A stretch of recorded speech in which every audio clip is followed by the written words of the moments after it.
Welcome back to another episode of Flawless Plan Garage. Where once again today we are working on my 1994 Buick Roadmaster station wagon as I attempt to cram a Duramax LB7 6.6 liter turbo diesel and Allison transmission into it, and as we have proven in several previous episodes, it really does not fit. Matter of fact, in the last episode we learned that I just am not happy with the way that it fits in the stock B-body Roadmaster chassis. And so I bought a Corvette front suspension and cradle that will give me quite a bit more room to cram the engine down further into the chassis and also give me more width to fit the various pieces of turbo plumbing that are necessary. So today, what we're going to attempt to do is start chopping up that chassis and fitting new frame rails to fit the Corvette front end under my old Buick station wagon. Stay tuned. You wouldn't believe how much time and effort it has taken to get the garage even this clean, really. But what we have now is the Roadmaster chassis with the front end mostly stripped down. We've got the front suspension taken off. We've got a little reinforcement piece of I-beam welded in up front here to solidify things. What I'm going to do next is brace the chassis to prepare for some significant cutting. So what's going to happen is I'm going to actually brace this. I want to keep the front of the frame horns exactly where they are relative to the body mounts, the things I don't want to change. I don't want to change how the grille and the radiator mounts and the bumper and everything else mounts to the front of the frame. So I want to keep that in the same spot. I also don't want to change how the body mounts to the frame. So I'm going to keep this the same. What I am going to change is everything in between, because we're putting in a Corvette front suspension. Yeah, I'm excited about that too. Today's flawless plan. Brace to keep it from moving, keep everything where I want it to be, and then choppa, choppa, choppa.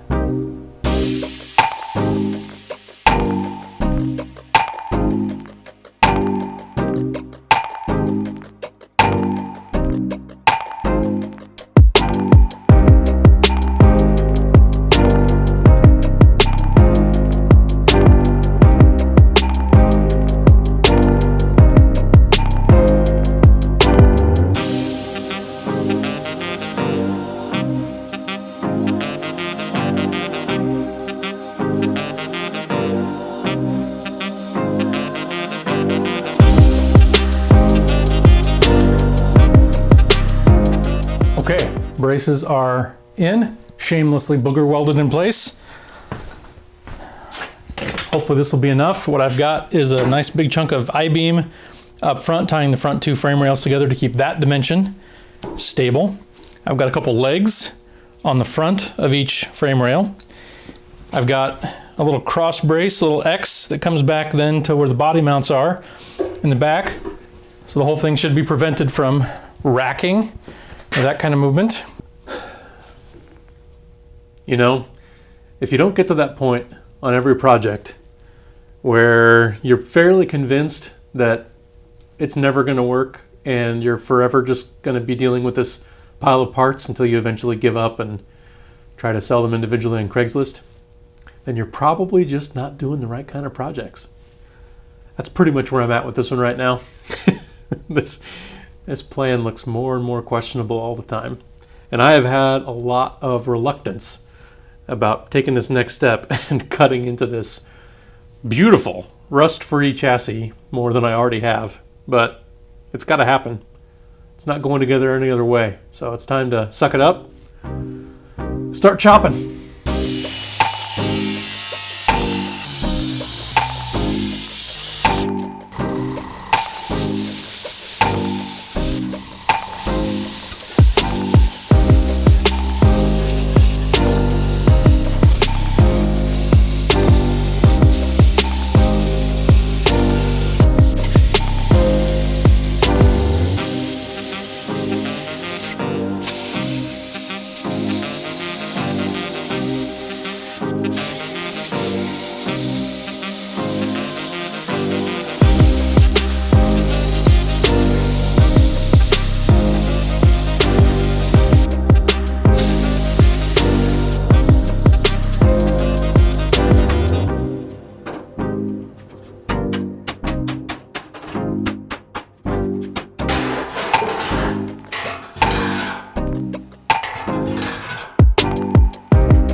the piece that makes it all come together.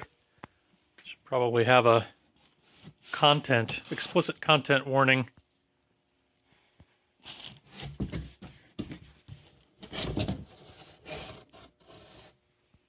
It's machined aluminum parts porn right here.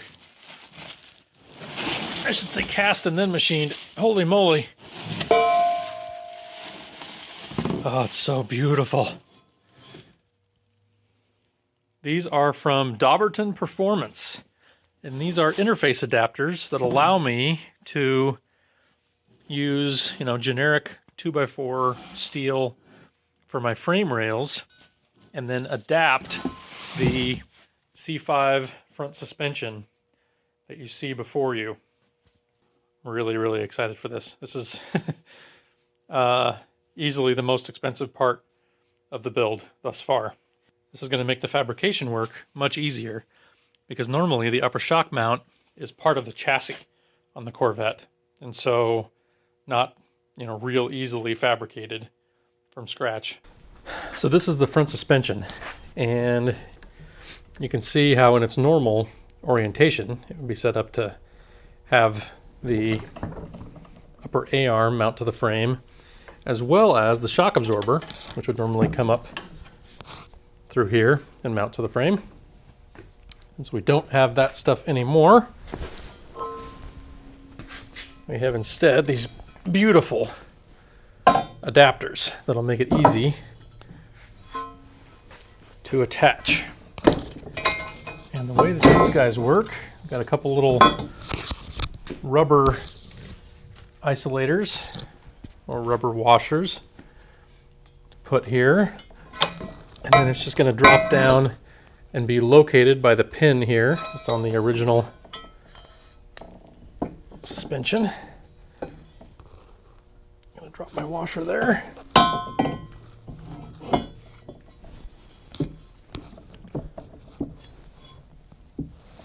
Going to drop down like that. Then we have a couple of bolts.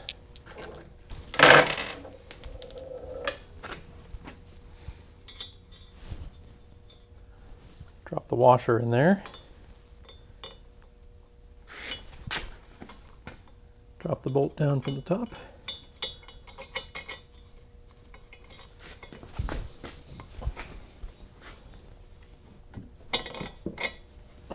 There we go. Repeat that back here. The long bolt goes this side. You can see here that the bolt hole from the original suspension is a little bigger than the bolt. So the spacer slides up there. And if you're not using one hand to hold the camera, it'll slide in there and give a nice tight fit for the bolt. And then just a washer and a nut to go on there as well.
On to the measuring. Much measuring, leveling, checking for everything to be square, then tacking the rails in place at my best guess as to the right height to set this thing at, and then doing the really tough thing, bracing the outside and cutting away my internal bracing so that I can test fit the drivetrain again.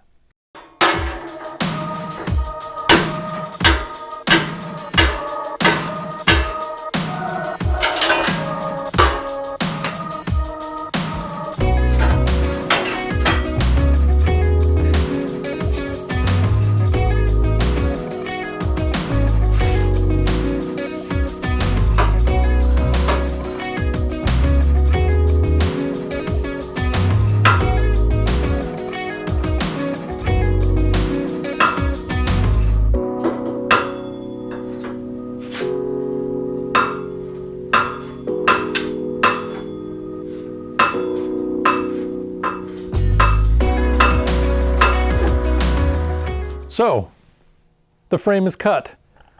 The new 2x4 frame rails are sort of kind of roughly tacked in a place. Maybe not the right place, but a place. And the Corvette subframe is assembled, kind of, and maybe sort of in the right spot. I've gained a lot of room to fit this Duramax. Is it enough room? Well, you'll have to wait until next time to find out. It's not enough room. It's still going to be a problem. But thanks for watching. See you next time.